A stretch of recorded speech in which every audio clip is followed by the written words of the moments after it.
বৃহস্পতিবার প্রচারে ঝড় তুললেন বিষ্ণুপুরের তৃণমূল প্রার্থী সুজাতা মণ্ডল। একাধিক মন্দিরে পুজো এবং র্যালি করলেন দলীয় কর্মী সমর্থকদের সাথে।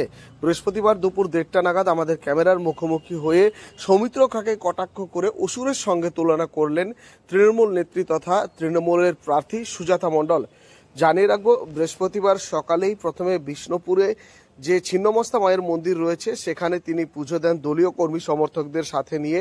তারপর ছিন্নমস্তা মন্দির থেকে একটি র্যালি করে জনসংযোগ যাত্রা করেন, ভোট প্রচার করেন এবং তারপরেই বিষ্ণুপুরের সারেশ্বরে চলে যান। সারেশ্বরে গিয়ে শিবের পুজো করেন তৃণমূল নেত্রী তথা তৃণমূল প্রার্থী সুজাতা মণ্ডল।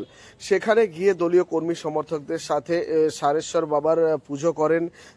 সেখানে গিয়েও মানুষের সঙ্গে জনসংযোগ করেন, কথা বলেন এলাকার মানুষের সঙ্গে।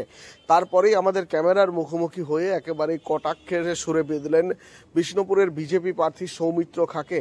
তিনি অসুরের সঙ্গে তুলনা করলেন সাংসদ তথা বিষ্ণুপুরের বিজেপি প্রার্থী সৌমিত্র খাঁকে। কি বলছেন সুজাতা মণ্ডল, শোনাবো তার প্রতিক্রিয়া।